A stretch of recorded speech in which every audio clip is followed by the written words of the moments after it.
5 ঘটনার কারণে শুক্রবার হয়ে গেল ঈদের দিন, ঈদুল ফিতর, ঈদুল আজহার চাইতেও বড় ঈদ। এবার আসুন সোমবারে কয়টা ঘটনা হয়েছে আপনারা গুনতে শুরু করবেন।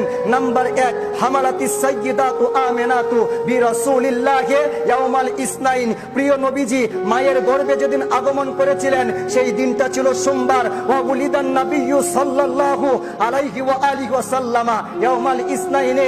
আমার নবীজি পৃথিবীতে এসেছেন এটাও ছিল সোমবার। ওয়া রাফাআল হাজারুল আসওয়াদা ইয়াউমাল ইসনাইনে। 35 বছর বয়সে আমার রাসূলুল্লাহ কাবা শরীফের মধ্যে হাজরে আসওয়াদ প্রতিস্থাপন করেছিলেন, এটাও ছিল সোমবার। ওয়া উনজিলা আলাইহিল ওয়াহয়ু, রাসূলুল্লাহর উপরে প্রথম ওহী নাজিল হয়েছিল, সেটাও হচ্ছে সোমবার। ওয়া সাল্লা লিআউয়ালি মাররাতিন, আমার রাসূলুল্লাহ এই পৃথিবীর জমিনে প্রথম নামাজ আদায় করেছেন, সেটাও হচ্ছে সোমবার।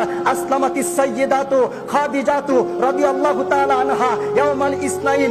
মা খাদিজা এই পৃথিবীর জমিনে ইসলাম কবুল করেছিলেন, সেটাও হচ্ছে সোমবার। ওয়া হুবিলাতিল কিবলা, আমার রাসূলুল্লাহর জন্য আল্লাহ পাক কিবলা পরিবর্তন করে দিবেন, সেটাও ছিল সোমবার। ওয়া উরিজা বিহি ইলাস সামা, আমার রাসূলুল্লাহ 7 আসমান পার হয়ে আল্লাহর দিদার করেছিলেন, মেরাজ হয়েছিল, সেটাও হচ্ছে সোমবার। ওয়া ফাতাহা মক্কাতা, আমার রাসূলের জীবনে মক্কা বিজয় হয়েছিল, সেটাও হচ্ছে সোমবার। ওয়া ইনহারু মসজিদুদ দিরা, মুনাফিকের মসজিদ আমার রাসূলুল্লাহ আগুন দিয়ে জ্বালিয়ে দিয়েছিলেন, সেটাও হচ্ছে সোমবার। ওয়া খরাজা মুহাজিরান মিন মক্কাতা, মুহাজির সাহেবেরা মক্কা থেকে বের হয়েছিলেন সোমবার। ওয়া কদিমাল মাদিনাতা, মদিনায় পৌঁছেছিলেন সোমবার। এরপরে ওয়া খরাজা ইলা বাদরিন, আমার রাসূলুল্লাহ বদরের উদ্দেশ্যে বের হয়েছেন সোমবার। ওয়া খরাজা ইলা খান্দাক, আমার রাসূলুল্লাহ খন্দকের উদ্দেশ্যে বের হয়েছে সোমবার। ওয়া খরাজা ইলা তাবুক, আমার রাসূলুল্লাহ তাবুকের উদ্দেশ্যে বের হয়েছে সোমবার। ওয়া খরাজা লিল হুদাইবিয়া,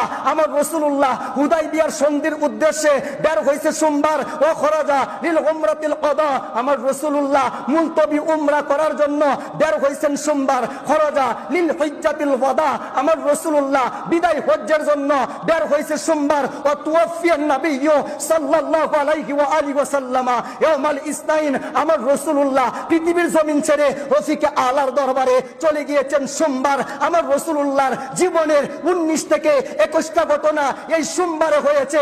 আদম আলাইহিস সালাতু ওয়াস সালামের জীবনের 5টা ঘটনা যদি শুক্রবারে হওয়ার কারণে এই শুক্রবার 2টা ঈদের চাইতে বড় ঈদ হয়, যে সোমবারে রাসূল আকরামের জীবনের 19 থেকে 21টা ঘটনা হয়েছে। সেই সোমবার শুক্রবারের চাইতে বড় ঈদ, সেই সোমবার 12 রবিউল আউয়াল, সকল ঈদের সেরা ঈদ। কথা বলেন ঠিক কিনা?